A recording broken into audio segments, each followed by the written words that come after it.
Hello दोस्तों।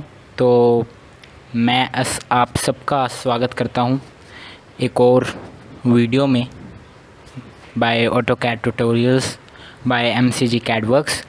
मैं हूं विराज और पिछली वीडियो पे काफ़ी अच्छा रिस्पांस दिया। एंड एक और बात कि हमारे चैनल पे गेमिंग स्टार्ट हो चुकी है। आपने कहा था कि कुछ फ़न एक्टिविटी लेके आओ, तो गेमिंग हमने स्टार्ट कर दी है। Doom Eternal is the game we are playing. So आप जाके उसकी वीडियोस भी चेकआउट करना। उस वीडियो के भी लिंक डिस्क्रिप्शन के अंदर ऊपर आई बटन के अंदर भी आ रहे होंगे। और साथ ही अगर आप ऑटोकैड ट्यूटोरियल्स के पिछली वीडियोस देखना चाहते हो, हम 2 वीडियोस अभी तक उस सीरीज़ की जिसके अंदर हम डिटेल्ड में ऑटोकैड ट्यूटोरियल्स के वीडियोस बना रहे हैं हिंदी के अंदर, तो वो 2 वीडियोस आ चुकी हैं। एक में है downloading the AutoCAD for free और दूसरी है draw panel in AutoCAD and basics of AutoCAD in Hindi की। सो दोस्तों, आप उसे भी जाके ज़रूर चेकआउट करें। तो अभी हम बढ़ते हैं अपनी आज की वीडियो में। आज की वीडियो में हम करेंगे मॉडिफाई पैनल के ऊपर बात। और ये मैं ऑटोकैड स्टार्ट कर रहा हूँ। ऑटोकैड 2020 इंग्लिश लैंग्वेज में मेरे पास है। आप सब भी इसे डाउनलोड कर सकते हैं by following our tutorial. Again जो लिंक है वो डिस्क्रिप्शन के अंदर मौजूद है। साथ ही आई बटन में भी ऊपर प्लेलिस्ट या फिर वीडियो का लिंक हम ज़रूर डाल देंगे। तो दोस्तों, जब तक हमारा ऑटोकैड ओपन हो रहा है, मैं आपसे एक और बात करना चाहूँगा। बात है कि ऑटोकैड के ऊपर जो है वो आप प्रैक्टिस भी जो है, अगर आपके पास सॉफ्टवेयर आपने डाउनलोड कर लिया है तो उसके ऊपर प्रैक्टिस भी किया कीजिए। और हम कोशिश करेंगे कि आपके लिए असाइनमेंट्स वगैरह लेके आएँ। और अगर आप कोई चीज़ प्रैक्टिस करते हैं और आप हमारी हेल्प चाहते हैं तो उसके अंदर आप MCG CAD creations MCG Creations 793@gmail.com Gmail की ID डिस्क्रिप्शन के अंदर भी होगी और डिस्क्रिप्शन के अंदर जो चैनल डिस्क्रिप्शन है उसके अंदर भी होगी। तो आप उस पर जाके अपने ड्राइंग्स वगैरह मेल कर सकते हैं, या हमारे साथ अगर आप बात करना चाहते हैं तो वहाँ पे जुड़ सकते हैं। तो दोस्तों, अगर कोई सजेशन वगैरह भी हो तो देन आप ज़रूर by the help of comments या फिर by the help of emails हम तक ज़रूर पहुँचाए। हम जो है वो इम्प्रूवमेंट ज़रूर करेंगे। तो दोस्तों, अब इस वीडियो को स्टार्ट करते हैं। मैं स्टार्ट ड्राइंग के ऊपर क्लिक कर लेता हूँ। ये पूरा बेसिक इंटरफेस, ये क्रॉस हेयर का साइज़ कैसे घटाना बढ़ाना है। अगर आप एक नए विजिटर हैं तो आप कृपया करके प्लीज़ हमारी जो इससे पहले वाली वीडियो उसको चेकआउट करें। और अगर अभी तक आपने ऑटोकैड को इंस्टॉल नहीं करा है तो हमारी वीडियो जिसका लिंक डिस्क्रिप्शन में भी होगा, that is how to download the AutoCAD in Hindi, और हमने एक इंग्लिश में भी बना रखा है। तो आप वहाँ से जाके इसे ज़रूर से देखें और डाउनलोड करें। तो दोस्तों, ये है हमारे पास ऑटोकैड का सॉफ्टवेयर। आज हम बात करने वाले हैं अपने सेकंड पैनल मॉडिफाई पैनल की। मैं आपको सिखाने वाला हूं कुछ सिलेक्शंस वगैरह के मेथड, और साथ ही मतलब हम एक डिटेल्ड वीडियो बनाएंगे कि कैसे सारी एडिटिंग कमांड्स का यूज़ करके हम ऑटोकैड के अंदर चीज़ें कर सकते हैं। तो दोस्तों, मॉडिफाई पैनल एज इसके नाम से ही हम लोगों को पता चल रहा है कि मॉडिफाई पैनल जो है वो काम करता है चीज़ों को मॉडिफाई करने में, यानी कि एडिट वगैरह करने में। तो दोस्तों, जो भी ये मॉडिफाई पैनल का अगर आपसे ड्राइंग के बीच में ड्राइंग बनाते बनाते कोई गलती होती है, देन मॉडिफाई पैनल आपके सबसे ज़्यादा यूज़ का है। एज आप इससे जाके अपनी गलती को सुधार सकते हैं without erasing the whole drawing. तो दोस्तों, अभी हम स्टार्ट करते हैं अपनी सबसे पहली कमांड मॉडिफाई पैनल के अंदर। सबसे पहले आइकन मॉडिफाई पैनल के अंदर, that is the move command. तो दोस्तों, इन सभी चीज़ों को शो करने के लिए I have to create some object. तो मैं कुछ ऑब्जेक्ट बना लेता हूँ। अभी मैं लिमिट्स नहीं सेट कर रहा, यूनिट्स भी नहीं सेट कर रहा हूँ। अभी मैं सिंपल से ऑब्जेक्ट्स जो हैं वो बना लेता हूँ विदाउट एनी मेजरमेंट और विदाउट एनीथिंग। तो ये मैंने एक चीज़ बना ली है और एस्केप कर देता हूँ। अब दोस्तों, मानिए ये कोई आपका ज़रूरी पार्ट है आपकी ड्राइंग के अंदर। आप इसे यहाँ नहीं बनाना चाहते थे, आपने इसे यहाँ बना लिया और आपको पता लगता है कि यार ये चीज़ तो दूसरी साइड आनी थी। जैसे ये चीज़ जो है वो इस तरफ आनी थी। तो दोस्तों उस केस के अंदर आप क्या करेंगे, आप इस ऑब्जेक्ट को यहाँ से इरेज करके यहाँ तो बनाएंगे नहीं, it will take more time. So उसके लिए हमारे पास एक शॉर्टकट कमांड होती है ऑब्जेक्ट्स को मूव करने की, that is the move command. मैंने इसके ऊपर रखा, मेरे को इसकी शॉर्टकट भी मिल गई, यानी कि मूव कमांड, और मेरे पास हल्का सा डिस्क्रिप्शन भी आ गया। सो अगर आपके पास कोई आप प्रोजेक्ट तैयार कर रहे हो तो आप ऐसे चीज़ें कर सकते हो, मतलब इसका स्क्रीनशॉट वगैरह लेके आप अपनी फ़ाइल के अंदर पेस्ट कर सकते हो। तो दोस्तों अब मैंने यहाँ से मूव कमांड सेलेक्ट कर ली। इसने मेरे को कहा कि मेरे को जो ऑब्जेक्ट्स हैं वो सिलेक्ट करने हैं। अब इसके अंदर आप ऑब्जेक्ट्स जितने मर्जी सिलेक्ट कर लो। मैंने आपको इससे पहले वाली वीडियो के अंदर बताया था कि लाइन जो है, each and every line act as a different object. तो जिसने वो वीडियो नहीं देखी भाई ज़रूर जाके देखो, बिकॉज उसी से ही आपको इस वीडियो जितना नॉलेज मिलेगा, क्योंकि मैं वो पिछले एस्पेक्ट्स इस वीडियो के अंदर नहीं कवर करूँगा। तो दोस्तों यहाँ से ये मैंने एक ऑब्जेक्ट सेलेक्ट करा, ये दूसरा करा, ये तीसरा करा। अब मेरे को क्या करना है, अब मैं यहाँ पे आपको एक और शॉर्टकट बताता हूँ। या तो आप सीधा एंटर बटन दबा दीजिए, so it will say you to specify the base point, यानी कि आप इससे आगे बढ़ गए इस कमांड से। या फिर दोस्तों आप क्या करो कि आपने मूव कमांड सेलेक्ट करी, ऑब्जेक्ट को सिलेक्ट करा, राइट क्लिक करा और ये आपका एंटर दब गया। So you can right click और you can press enter to go forward in the command. So दोस्तों ये आप दोनों तरीके से कर सकते हो। सो ये एक और शॉर्टकट मैंने आपको बता दिया। अब मैं इसका बेस पॉइंट क्या दूंगा, मैं इसका बेस पॉइंट दूंगा इसका mid point. So mid point यहाँ पे as it is not equilateral triangle, तो मिड पॉइंट अब बीच में तो कहीं आएगा नहीं, ठीक है। सो ये आप देख सकते हैं कि मैं यहाँ कहीं जो है वो इसका मिड पॉइंट जो है वो बना देता हूँ। और मैं क्या देखता हूँ, अगर मेरे को इसे स्ट्रेट लाइन के अंदर मूव करना है तो मैं यहाँ से ऑर्थो मोड ऑन करके इसे स्ट्रेट लाइन के अंदर मूव कर सकता हूँ। और अगर मेरे को किसी डिज़ायर्ड लोकेशन पे पहुँचना है जो कि एंगल उंगल पे है, तो मैं यहाँ से ऑन करके चीज़ें कर सकता हूँ। तो दोस्तों ये थी मूव कमांड। आप मूव कमांड का जब भी यूज़ करें या किसी भी एडिटिंग कमांड का यूज़ करें और वो आपसे एक बेस पॉइंट मांगे, वो आपसे एक मिड पॉइंट मांगे, तो हमेशा ये कोशिश करें मोस्टली केसेस में कि आप उसका जो ऑब्जेक्ट है उसका मिड पॉइंट दें, ठीक है। और अगर मिड पॉइंट नहीं आता है तो किसी भी साइड का ये या फिर आप खुद से अंदाज़ा लगा के यहाँ पे मिड पॉइंट सेलेक्ट करके दे दें, ताकि आपको एडिटिंग कमांड में मूव करने या कॉपी करने के अंदर दिक्कत ना रहे। अब दोस्तों हम बात करते हैं हमारी अगली कमांड की, that is the copy command. हम वर्टिकल वाइज चलेंगे और फिर इधर आएंगे, फिर इधर आएंगे और फिर इधर आएंगे, हम वर्टिकल वाइज चलेंगे। तो दोस्तों अब बात करते हैं कॉपी कमांड की। मूव कमांड के अंदर आप मूव करते हैं एक जगह से दूसरी जगह पे, बट क्या अगर मेरे को इसी चीज़ की कॉपी 10 बार चाहिए हो, so what will I do. या तो मैं ब्लॉक बनाऊंगा, ब्लॉक बनाने के बारे में भी हम आगे पढ़ेंगे, बट ब्लॉक बनाने से क्या होता है वो परमानेंटली सेव हो जाता है। तो अगर आपको परमानेंटली वो चीज़ नहीं चाहिए, so what will you do, आप कॉपी करने के लिए क्या करेंगे। तो आप उसकी जैसी कॉपीज़ बनाने के लिए क्या करेंगे, ऑब्जेक्ट बार बार तो क्रिएट नहीं करेंगे। So what will you do, आपको यहाँ से कॉपी कमांड पे जाना है या फिर कमांड बॉक्स में लिखना है COPY कॉपी। सेम जैसे आपने मूव कमांड के अंदर सेलेक्ट करे थे, ऑब्जेक्ट सेलेक्ट करा, राइट क्लिक करा, बेस पॉइंट ये स्पेसिफाई करके, ये देखिए ये कॉपी इसकी तैयार होगी। अब मैं चाहूँ तो ऐसे क्लिक करके जितनी मर्जी कॉपीज़ जो है वो इसकी तैयार कर सकता हूँ, जहाँ चाहूँ वहाँ तैयार कर सकता हूँ। तो दोस्तों ये था हमारे पास कॉपी कमांड का। अब अगली कमांड जो है वो है सेच कमांड। कॉपी कमांड का आप यूज़ करके अनलिमिटेड कॉपीज़ बना सकते हैं। बस बेस पॉइंट सेलेक्ट कीजिए, इधर मूव करिए, बेस पॉइंट सेलेक्ट कीजिए, दूसरी साइड मूव करिए and this would be selected. अब दोस्तों इससे पहले कि मैं आपको अगली कमांड सेच कमांड जो है वो सिखाऊं, मैं आपको 2 तरह की सिलेक्शन जो है वो सिखा देता हूँ।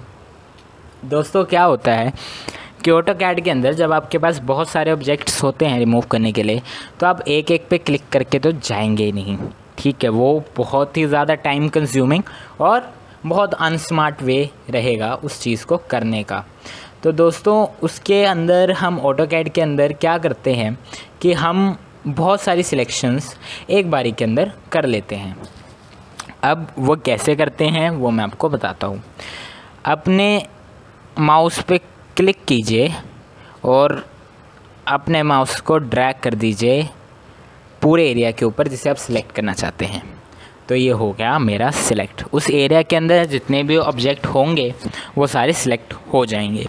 ये क्या होता है, ये होता है ब्लू विंडो और ग्रीन विंडो। ब्लू विंडो क्या होती है, जो ब्लू वाला एरिया था उसके अंदर आपके सारे ऑब्जेक्ट्स जो हैं वो सिलेक्ट हो जाएंगे। आपने डिलीट प्रेस करा और ये ऑब्जेक्ट्स जो हैं वो मूव ऑन हो गए। यहाँ से मैंने अंडो कर लिया ऊपर से इस आइकन से। इसके बाद आता है दोस्तों एक ग्रीन विंडो। ग्रीन विंडो में जैसे ब्लू विंडो में आपने सीधी तरफ से जो है वो माउस को ड्रैग करा एक बार क्लिक करने के बाद। ग्रीन विंडो में क्या है कि आपको उल्टी तरीके से माउस को ड्रैग करना है और अगर आप डिलीट प्रेस कर देंगे तो ये सारे ऑब्जेक्ट्स जो हैं वो डिलीट हो जाएंगे। ब्लू विंडो और ग्रीन विंडो के अंदर ज़्यादा फ़र्क नहीं होता। कुछ कुछ कमांड्स होती हैं जहाँ पे हम प्रेफर करते हैं कि आप ग्रीन विंडो यूज़ कीजिए। सो ग्रीन विंडो का यूज़ ब्लू विंडो से ज़्यादा करना चाहिए, बट इन जनरल आप कोई भी विंडो का इस्तेमाल कर सकते हैं। अब दोस्तों हम बात करते हैं हमारी अगली कमांड की, that is the stretch command. अब स्ट्रेच कमांड क्या करती है, मैंने एक लाइन ड्रॉ करी कुछ इस तरह की, एक टेढ़ा मेढ़ा सा कोई ऑब्जेक्ट ड्रॉ करा। अब मुझे स्ट्रेच करना है।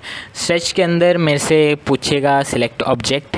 मान लो मेरे को इस लाइन को स्ट्रेच करना है, थोड़ा आगे बढ़ाना है, तो मैं क्या करूँगा, बस मैंने ये लाइन सेलेक्ट करी, एंटर प्रेस कर दूँगा या फिर प्रेस कर दूँगा, राइट क्लिक कर दूँगा। इससे मैंने इसका मिड पॉइंट सिलेक्ट करा। अब इस मिड पॉइंट से आप इस लाइन को कहीं भी मूव कर सकते हैं। डैट मीन्स आपने इस लाइन को स्ट्रेच कर दिया, आपने इस लाइन को खोल दिया। अब ये चीज़ मूव कमांड से बहुत सिमिलर है। मूव कमांड में भी आप चीज़ों को मूव कर सकते हैं, स्ट्रेच में भी आप मूव कर सकते हैं। बट स्ट्रेच के अंदर क्या है कि अगर वैसे तो दोनों ही कमांड मोस्टली सेम है। आपको किसी रेक्टेंगल में, चलो मैं आपको एक रेक्टेंगल का करके दिखाता हूँ कमांड का। ये मैंने एक छोटा सा रेक्टेंगल जो है वो बनाया। मैं स्ट्रेच कमांड यूज़ करना चाहता हूँ। मैंने सिलेक्ट करा ऑब्जेक्ट, एंटर दबाया, और ये यहाँ से पॉइंट चूज़ करा और आप देख सकते हैं पूरा का पूरा ऑब्जेक्ट जो है वो सिलेक्ट हो रहा है। तो जिनके मन में ये आ रहा था कि रेक्टेंगल की सिर्फ एक ही साइड स्ट्रेच होगी और स्ट्रेच कमांड इसलिए होती है कि एक ही साइड स्ट्रेच हो, तो नहीं। अगर आपको स्ट्रेच या मूव कमांड या कॉपी कमांड किसी भी एक लाइन के साथ करनी है, किसी भी एक पूरे ऑब्जेक्ट के, तो आपको इसे एक्सप्लोड करना पड़ेगा। अब दोस्तों एक्सप्लोड कैसे करते हैं, आप ये वाला आइकन देख सकते हैं स्क्रीन के ऊपर, ये है एक्सप्लोड का आइकन। एक्सप्लोड क्या करता है, आपके पूरे ऑब्जेक्ट को स्प्लिट कर देता है ग्रुप ऑफ ऑब्जेक्ट्स में। जैसे कि ये लाइंस हैं, वी हैव 1 2 3 एंड 4 ऑब्जेक्ट्स। इसके अंदर वी हैव ओनली 1 ऑब्जेक्ट। तो अगर मेरे को इसकी एक लाइन को कहीं एडजस्ट करना है तो मैं क्या करूँगा, मैं इसे कर दूँगा एक्सप्लोड। अब जब मैं इसे सिलेक्ट करूँगा तो ये मेरे पास अलग अलग लाइंस अवेलेबल हैं। तो दोस्तों ये थी जानकारी एक्सप्लोड कमांड की भी। ये छोटी छोटी एडिटिंग कमांड्स हैं सिर्फ मॉडिफाई पैनल के अंदर। और एक और बात, अगर आप इस ऑब्जेक्ट को फिर से एक ऑब्जेक्ट बनाना चाहते हैं तो आपको क्या करना है, फिर से इसे सिलेक्ट कीजिए, जॉइन, JOIN,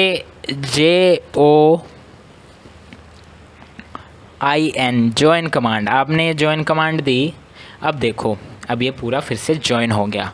सो या तो एक्सप्लोड दो पूरा ब्रोकन करने के लिए, और जब आपका एक्सप्लोड का काम हो जाए तो अपना दो जॉइन कमांड, ताकि आप उसे जॉइन कर लो। ये थे दोस्तों स्ट्रेच कमांड की बात। अब आ जाते हैं हम अपनी सेकेंड रो पे, that is rotate. Rotate command का जैसे नाम से ही पता लग रहा है कि चीज़ों को रोटेट करने का काम आती है। मैंने इस ऑब्जेक्ट को सिलेक्ट करा, एंटर दबाया, मेरे से बेस पॉइंट पूछा गया, मैंने बेस पॉइंट दिया। अब मैं अपने माउस को जैसे जैसे घुमाऊंगा ये चीज़ रोटेट होती जाएगी। मान लो मैंने इसे 90 डिग्री पे लाके रोक दिया तो ये चीज़ रोटेट हो गई। सो ये है यूज़ रोटेट कमांड का। इसके बाद चलते हैं दोस्तों मिरर कमांड पे। मिरर कमांड का थोड़ा सा मेरे को कुछ ड्राइंग बनानी पड़ेगी। मान लो मैं एक हाफ बनाता हूँ किसी भी पिलर का। मैं ऑर्थो मोड को यहाँ से ऑन कर लेता हूँ। ये मैंने एक हाफ बनाया। ऑर्थो मोड को ऑफ। यहाँ पे मैं एक पॉलीलाइन ले लेता हूँ ताकि मैं एक हाफ बना लूँ। ऐसे करके यहाँ पर राइट क्लिक करके आर्क मुझे ऐसी नहीं चाहिए, आर्क मुझे उस साइड की चाहिए थी। वैसे तो मैं यहाँ से डाल के सेकंड पॉइंट आर्क कर लेता हूँ। और ये देखो, ये मैंने कुछ ऐसा सा बनाया। कहाँ गया, जूम देने पड़ेगा। जे एंटर, ए एंटर, तो ये जूम जो है वो मैंने दे दिया। पैन कर लेता हूँ मैं थोड़ा स्क्रीन को ताकि ये मिडल में आ जाए। ये मैंने बनाया। मैंने फिर से एक लाइन ली, यहाँ से करी, यहाँ पे गया, इसे ला के जो है वो ज्वाइन कर दिया।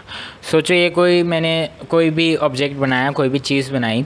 अब मेरे को इसकी एक मिरर कॉपी तैयार करनी है, ठीक है। अब इसकी एक मिरर कॉपी मैं कैसे तैयार करूँगा? That is the mirror command.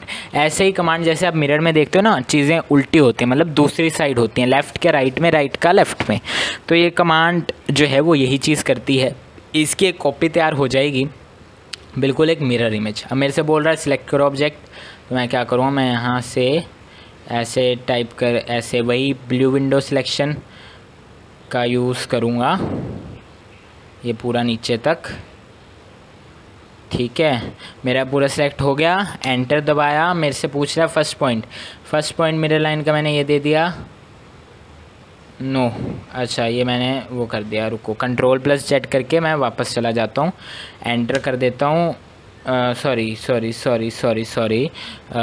ऐसे रीडू, ओके, एस्केप कर दिया मैंने मिरर कमांड फिर से सिलेक्ट करी। ऑब्जेक्ट सिलेक्शन के लिए मैंने ब्लू विंडो का यूज़ कर लिया यूज़। एंटर दबाया, फर्स्ट पॉइंट को स्पेसिफाई करा, सेकंड पॉइंट को स्पेसिफाई करा, और ये मेरे पास आप देख सकते हैं कि एक ऑब्जेक्ट बन गया। नीचे मेरे से पूछा है ये सोर्स ऑब्जेक्ट, अगर मैं यस कर देता हूँ तो ये जो मेरा सोर्स ऑब्जेक्ट है ये क्लियर हो जाएगा लाइक दिस, और अगर मैं नो करता तो ये नहीं क्लियर होता। हाँ, ठीक है जी। सो ये मिरर है। मिरर में आप हॉरिजॉन्टल लाइन भी सिलेक्ट कर सकते हैं, मतलब वो उससे आपका सीधा मतलब एक मिरर है, मिरर लाइन मीन्स एक मिरर है, उससे अपोजिट वो ऑब्जेक्ट जो है वो आपका ड्रॉ हो जाएगा। इसके बाद है दोस्तों स्केल कमांड। स्केल कमांड का यूज़ होता है किसी भी ऑब्जेक्ट को स्केल करने के लिए। मान लो ये वाला मेरे पास एक ऑब्जेक्ट है, मैंने स्केल कमांड दी, मुझे एक स्पेसिफाई करना है बेस पॉइंट, मैंने इसका मिड पॉइंट दे दिया। स्पेसिफाई स्केल फैक्टर, मैं चाहता हूँ कि ये 2 के स्केल से बढ़े, यानी कि 2 से मल्टीप्लाई होकर बढ़े, और मैंने जैसे एंटर करा तो आप ये देख सकते हैं कि बेस लाइन जो है वो बेस पॉइंट के कंपैरिजन में 2 गुना जो है वो बढ़ गई है। सो दोस्तों ये है स्केल करने का। आप ऐसे पूरा ऑब्जेक्ट सिलेक्ट करके एक बेस पॉइंट दे के आप इस ऑब्जेक्ट को स्केल कर सकते हैं। अगर आप 1 से कम देंगे तो ये छोटा होगा, और अगर आप 1 से ज़्यादा देंगे तो ये बड़ा होगा। सो दोस्तों ये था बेसिक फंडा स्केल कमांड का भी। अगर आपको इसके अंदर भी कोई डाउट रह जाता है तो आप हमसे पूछ सकते हैं by doing the comment on the video और by contacting us on email, और हम कोशिश करेंगे कि आपके सारे डाउट्स जो हैं वो क्लियर कर पाएँ। इसके बाद दोस्तों हम आ जाते हैं ट्रिम कमांड के ऊपर। ट्रिम कमांड को समझाने के लिए मैं फिर से वापस आता हूँ अपने एक ऑब्जेक्ट के ऊपर जो मैंने पहले बना रखा है। तो पैन कमांड, पैन आ गई। यप। सो ये आप देख सकते हैं, ये मेरे पास एक बॉक्स है।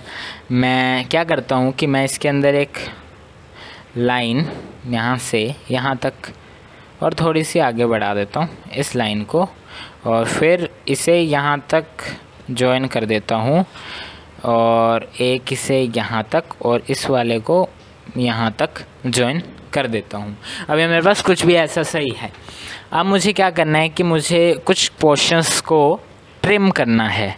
ट्रिम मतलब मुझे कुछ अनवांटेड पोर्शंस को हटाना है। अगर मैं यहाँ से सिलेक्ट करूँगा और मान लो अगर ये मैंने पूरी लाइन एक बारी में ही मैं इसे ज्वाइन कर लेता हूँ, फॉर एग्जांपल मैं इसे ज्वाइन कर देता हूँ, J is the shortcut for the join command, मैंने इसे ज्वाइन कर दिया तो ये एक लाइन बन गई। तो अगर मैं चाहूँ कि मैं इतने पार्ट को क्लियर करूँ, इसको ना करूँ क्योंकि ये मेरे को चाहिए, इसको क्लियर करूँ, ये जो बॉक्स के अंदर का पार्ट है इसे क्लियर करूँ, बट उसके ऊपर वाले को ना करूँ, तो मैं क्या करूँगा, मैं ट्रिम कमांड का यूज़ करूँगा। ट्रिम कमांड का आप यूज़ कैसे कर सकते हैं, आपको ट्रिम कमांड खोलनी है। ट्रिम कमांड के बाद वो आपसे पूछेगा सिलेक्ट ऑब्जेक्ट और सिलेक्ट ऑल, आपको सिलेक्ट ऑल करना है। सिलेक्ट ऑल करने के लिए आपको एंटर दबाना है या राइट क्लिक करना है, मैंने एंटर दबा दिया। अब इसे मुझसे पूछा फेंस, क्रॉसिंग, प्रोजेक्ट, एज या इरेज, तो आप इनमें से किसी ऑप्शंस को इस्तेमाल करके अपना जो ऑब्जेक्ट है वो सिलेक्ट कर सकते हो। अब मेरे को इसमें से किसी को सिलेक्ट करने की ज़रूरत नहीं है बिकॉज मेरे पास कोई कॉम्प्लेक्स ऑब्जेक्ट नहीं है। तो मैं क्या करूँगा, मैं सीधा जाके उस लाइन के ऊपर क्लिक करूँगा। आप देख सकते हो कि उसका एक ब्लर सा इमेज आपके स्क्रीन पे दिख रहा है, आपको बस उसे क्लिक करना है और वो लाइन जो है वो गायब हो जाएगी। बट दोस्तों अब आप देख रहे हो कि यहाँ पे जब मैं लाइन के ऊपर लेके गया तो ये क्लियर नहीं हो रहा। एक्चुअली क्या होता है कि ये सिर्फ चलता है एजेस के ऊपर वर्क। अगर मेरी कोई एज किसी लाइन के साथ क्रॉस कर रही है तो ये उन्हीं एजेस के ऊपर वर्क करेगा। जैसे इस एज के ऊपर वर्क कर रहा है एज ये दोनों के बीच में है, बट इस एज ये दोनों के बीच में है, मतलब जोन सी भी ऑब्जेक्ट्स जो हैं वो किसी को क्रॉस कर रहे हैं तो वहाँ पे ये वर्क करेगा, अदरवाइज़ नहीं करेगा। इसके आप देख सकते हैं कि इसके चारों साइड्स पे वर्क कर रहा है, इसके साइड पे वर्क नहीं कर रहा है बिकॉज ये जो है वो क्रॉस कर रही है। अब यहाँ पे आप देख सकते हैं कि ये क्रॉस कर रही है, ये वाली यहाँ से क्रॉस कर रही है, यहाँ पे नहीं चल रहा बिकॉज ये किसी को क्रॉस नहीं कर रहा। तो अगर दो लाइन के बीच में कोई लाइन क्रॉस करती है तो ये उसके ऊपर चलेगा ट्रिम कमांड का यूज़, वरना नहीं चलेगा। अब यहाँ से आप किसी भी ऑप्शन को सिलेक्ट करके फेंस वगैरह से जो है वो क्लियर कर सकते हैं। आप क्रॉसिंग का इस्तेमाल कर सकते हैं, क्रॉसिंग के अंदर देर आर विंडोज़, आप विंडोज़ से जाके सिलेक्ट करके वहाँ से इस्तेमाल कर सकते हैं। प्रोजेक्ट में आपको एक प्रोजेक्शन जो है वो देनी पड़ेगी, प्रोजेक्शन वाले पे आप नहीं जाएं तो अच्छा है, वो आपको थोड़ा कंफ्यूज कर देगा।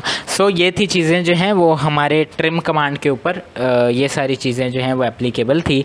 अब इसके बाद मैं बात करता हूँ हमारी अगली command that is the fillet command की। अब फिलेट कमांड का यूज़ मैं आपको बेसिक सा समझा देता हूँ। फिलेट कमांड में आप ये मेरे से पूछा है फर्स्ट ऑब्जेक्ट, सेकेंड ऑब्जेक्ट, और यहाँ पे इसने कुछ भी नहीं करा।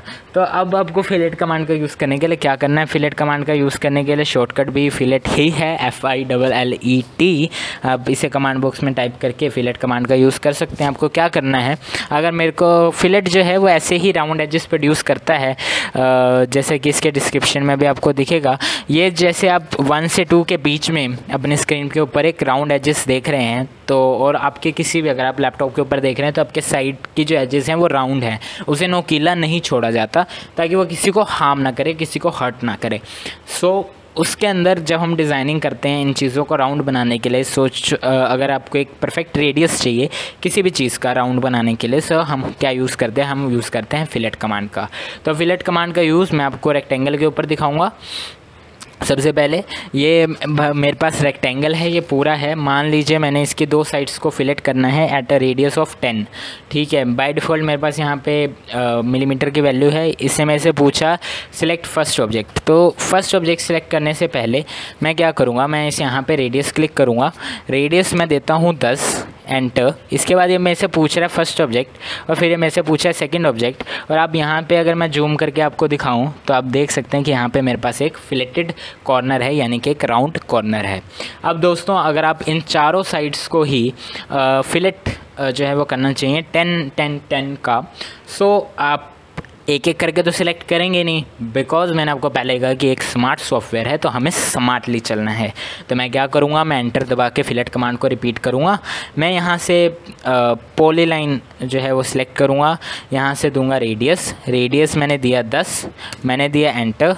अब मेरे को पॉलीलाइन जो है वो सिलेक्ट करनी है, यहाँ पॉलीलाइन पे गया और आप देख सकते हैं कि ये मेरी पॉलीलाइन जो है वो पूरी की पूरी जो है वो सिलेक्ट हो गई है। इसके अंदर मैं आपको जूम करके भी दिखा देता हूँ, ये साइड देखिए, ये साइड देखिए, ये साइड देखिए और ये साइड देखिए, सारों पे जो है वो फिलेट लग चुका है। 10 मिलीमीटर जो भी यूनिट्स जो हैं वो इसके अंदर अभी बाय डिफ़ॉल्ट चल रहे हैं। तो ये था यूज़ हमारे पास फिलेट कमांड का। आप फिलेट कमांड के अंदर ऐसे ही और भी ऑप्शन, जैसे कि मैंने अभी पॉलीलाइन का आपको दिखाया, रेडियस का दिखाया, ट्रिम के अंदर आपको जाने की ज़रूरत नहीं है, मल्टीपल के अंदर भी आपको जाने की ज़रूरत नहीं है, आपको यूज़ क्या होगा पॉलीलाइन और रेडियस का। अब दोस्तों हम बात करते हैं चैम्फर की। चैम्फर क्या होता है? चैम्फर हमारे पास स्ट्रेट लाइन होती है। चैम्फर जो होता है वो एजेस को एक स्ट्रेट सा लुक दे देता है, जैसे कि आपको डिस्क्रिप्शन के अंदर दिखा रहा होगा इसके कि चैम्फर एक स्ट्रेट सा लुक दे देता है किसी भी लाइन को।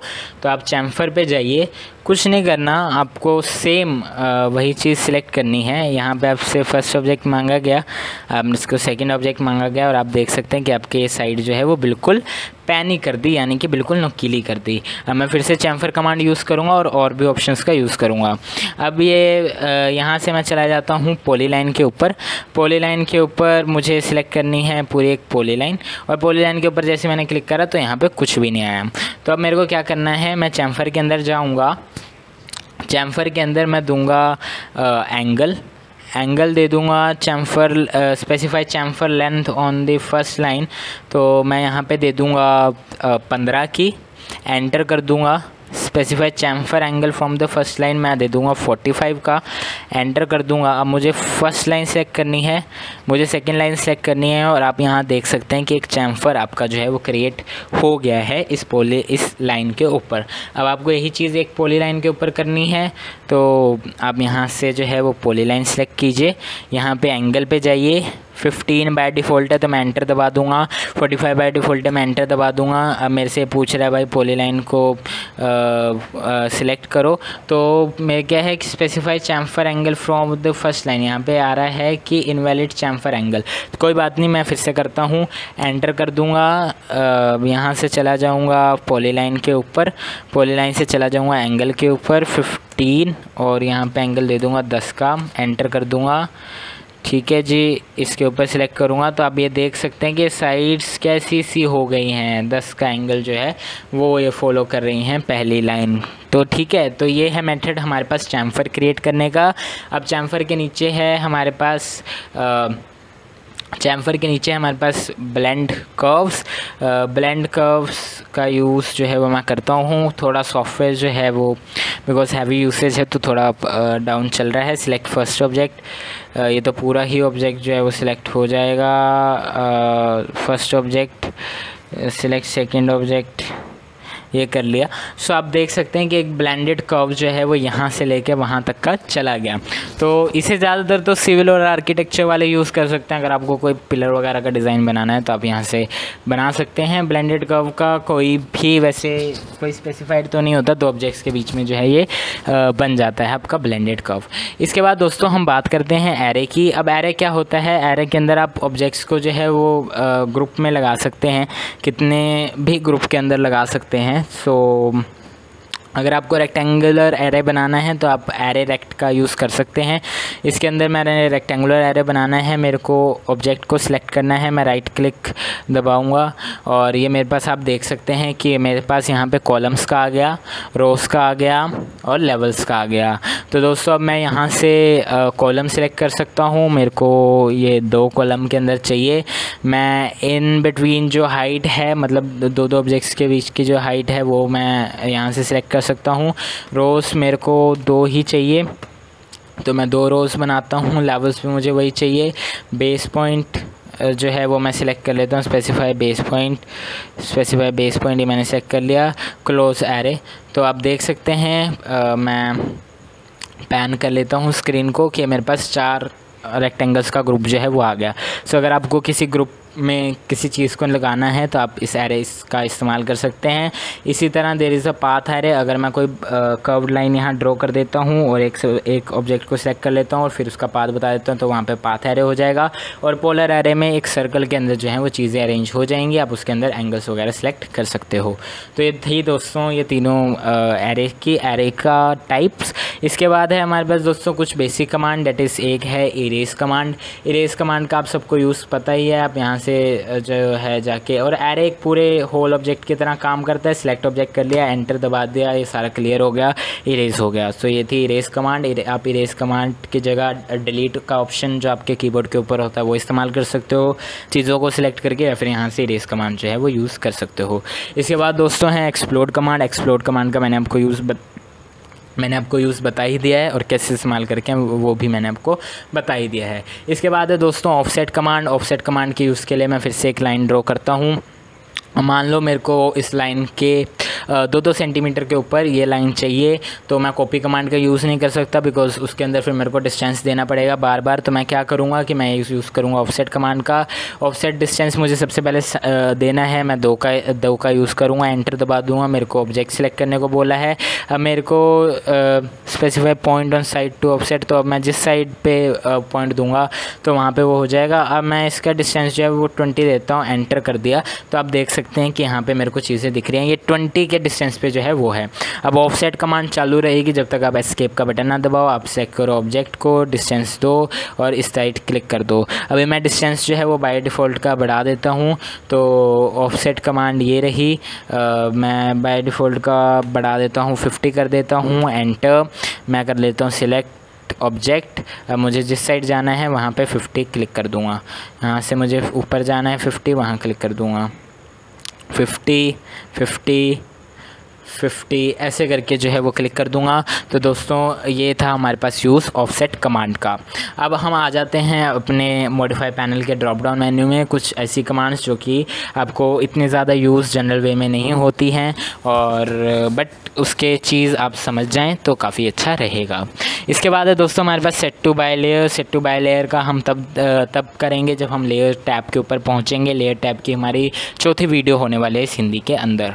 इसके बाद है दोस्तों हमारे पास चेंज स्पेस। आप चेंज कर सकते हैं किसी भी स्पेस को, मॉडल स्पेस से या पेपर स्पेस से।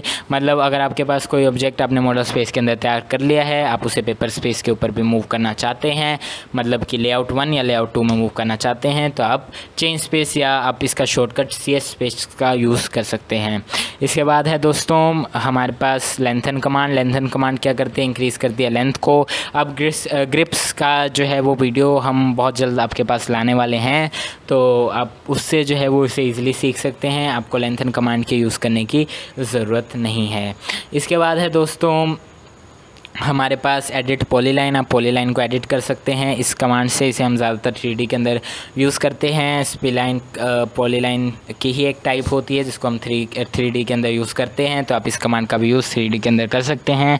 उसके बाद है हमारे पास एडिट हैच का। एडिट हैच का मैंने आपको इससे पहले वाली वीडियो के अंदर बताया ही था कि अगर आप किसी हैच के ऊपर 2 बार क्लिक करें तभी आप उसे एडिट कर सकते हैं हैच एडिटर ब्लॉक खोल के, या फिर आप एक शॉर्टकट कमांड दे सकते हैं हैच एडिट की। इसके बाद होगा दोस्तों हमारे पास एरे एडिटर या फिर एडिट एरे। आप एरे को एडिट कर सकते हैं bye double clicking on it, और या फिर आप कर सकते हैं एरे एडिट कमांड का यूज़। इसके बाद है दोस्तों हमारे पास अलाइन कमांड। अलाइन कमांड क्या करती है, अलाइन करती है ऑब्जेक्ट्स को 2D या 3D के अंदर। मान लीजिए कोई हमारे पास ऑब्जेक्ट 2D के अंदर पड़ा है जो कि मैंने क्रिएट करा है, कहीं और क्रिएट करा है और मुझे उसके साथ ज्वाइन करना है, तो मैं इस कमांड से यूज़ करके ज्वाइन कर सकता हूँ। इसके बाद है दोस्तों ब्रेक कमांड। ब्रेक कमांड का यूज़ ज़्यादातर किया जाता है इलेक्ट्रिकल्स वगैरह वालों के लिए। ब्रेक कमांड में क्या होता है कि आपने जैसे एक ब्रेक कमांड दी, आपको 2 पॉइंट सेलेक्ट करने होते हैं, उन दोनों पॉइंट का डिस्टेंस के बीच में जो डिस्टेंस है वो खाली हो जाता है। आप ब्रेक कमांड का यूज़ BREAK शॉर्टकट से भी कर सकते हैं। इसके बाद है दोस्तों ब्रेक एट अ पॉइंट। अगर आप किसी पॉइंट को सिलेक्ट कर लेते हैं तो वहाँ से जो कमांड है वो ब्रेक हो जाएगी। ब्रेक कमांड के जैसा ही है ये। इसके बाद है दोस्तों ज्वाइन कमांड। ज्वाइन कमांड का यूज़ मैंने आपको बता ही दिया है। ज्वाइन कमांड के यूज़ में सिर्फ एक चीज़ होती है कि वो दोनों ऑब्जेक्ट जो हैं वो डायरेक्ट कॉन्टैक्ट के अंदर होने चाहिए। अगर वो दोनों ऑब्जेक्ट डायरेक्ट कॉन्टैक्ट के अंदर नहीं है और बीच में कहीं भी ब्रेक हैं तो वो ज्वाइन कमांड उसे ज्वाइन नहीं कर पाएगी। इसके बाद है दोस्तों हमारे पास रिवर्स। रिवर्स आप कर सकते हैं किसी भी चीज़ की डायरेक्शन को। रिवर्स कमांड को यूज़ करने के लिए आप REVERSE शॉर्टकट भी दे सकते हैं, या फिर मॉडिफाई पैनल्स में सीधा ड्रॉप डाउन मेन्यू के अंदर जाके रिवर्स कमांड का आइकन भी सिलेक्ट कर सकते हैं। इसके बाद है दोस्तों कॉपी नेस्टेड ऑब्जेक्ट। आप किसी भी नेस्टेड ऑब्जेक्ट्स को कॉपी कर सकते हैं फॉर एक्सटर्नल रेफरेंसेस की, इसकी भी आपको ज़्यादा ज़रूरत नहीं पड़ती। इसके बाद है दोस्तों हमारे पास डिलीट डुप्लीकेट ऑब्जेक्ट। अगर आपके पास कोई डुप्लीकेट ऑब्जेक्ट्स बहुत सारे हैं तो आप एक कमांड का यूज़ करके अपने ड्राइंग के सारे ही डुप्लीकेट ऑब्जेक्ट्स को डिलीट कर सकते हो। इसके बाद है दोस्तों ब्रिंग टू फ्रंट। ये भी हम तब करेंगे जब हम लेयर्स के अंदर काम करेंगे। सो ये था दोस्तों मॉडिफाई पैनल का यूज़। मैं एस्केप करके इन सारे पैनल्स को कर लेता हूँ कैंसिल। तो दोस्तों आप को अगर ये वीडियो अच्छी लगी तो कमेंट सेक्शन में अपने प्यारे प्यारे कमेंट्स ज़रूर छोड़ना। और दोस्तों अगर हमारे लिए कोई आपके पास सजेशन है या फिर आप हमसे जुड़ना चाहते हो, आप हमसे बात करना चाहते हो तो दोस्तों ज़रूर mcgcreation793@gmail.com ये हमारी ऑफिशियल ईमेल आईडी है। आप इस पर हमसे बात कर सकते हो, कमेंट्स के अंदर भी अपने सजेशन लिख सकते हो। अगर आपके पास कोई डाउट हो तो आप कमेंट्स से पूछ सकते हो, ईमेल से भी पूछ सकते हो। ईमेल वगैरह हर जगह प्रोवाइडेड है, डिस्क्रिप्शन वगैरह हर जगह प्रोवाइडेड है। और अगर दोस्तों आपके पास ऐसा कोई सजेशन है हमारे गेमिंग या फिर हमारे इन वीडियोस को लेकर, तब भी आप जो है वो हमें दे सकते हो। तो दोस्तों मैं हूँ विराज, फाइनली आपसे विदा लेता हूँ इस वीडियो से। मिलते हैं अगली वीडियो में जो कि होने वाली है एनोटेशन पैनल के अंदर। तब तक आई होप कि आप सेफ़ रहें, घरों में रहें, इस कोविड-19 की सिचुएशन में बचे रहें और आप सबकी बेहतर हेल्थ का, बेहतर जीवन का मैं दुआ करता हूँ। तो दोस्तों शुक्रिया आपका। कितनी बार मैं शुक्रिया बोलूँ, पिछली वीडियो में भी मैंने आपको कहा था, मैं जितनी बार भी शुक्रिया बोलूँ वो कम है, बिकॉज हमारा चैनल हो गया है मोनेटाइज। और आप हमारे वीडियोस को ऐसे ही प्यार देते रहो, लाइक करते जाओ, सब्सक्राइब करते जाओ चैनल को अगर आप नए हो, और शेयर करो इस वीडियो को अपने फ्रेंड्स के बीच में। क्योंकि देखो एजुकेशन जो है वो सबको मिलनी चाहिए, और अगर आपके पास फ्री में इस टाइम एक टाइम है अच्छा जिसके अंदर आप एजुकेशन ले सकते हो, तो दोस्तों क्यों नहीं आप उस एजुकेशंस को जो है वो परस्यू करो। दोस्तों हम एक वीडियो अगर आपको चाहिए तो हम एक वीडियो जो है वो आप हमें कमेंट सेक्शन में बताइएगा कि आपको ऑटोकैड का जो पेपर होता है, मतलब जो ऑटोडेस्क सर्टिफिकेट आपको प्रोवाइड करता है या फिर बैच देता है ऑटोकैड प्रोफेशनल का, तो वो आप उसके बारे में जानने में इंटरेस्टेड हो या नहीं। अगर आप हो तो हम उसके लिए भी वीडियोस आप तक ज़रूर पहुंचाएंगे। तो दोस्तों यही इस वीडियो के अंदर, बाय एंड स्टे सेफ, और सबका ख्याल रखो, हमेशा खुश रहो, और अगर कोई भी डाउट हो तो ज़रूर हमसे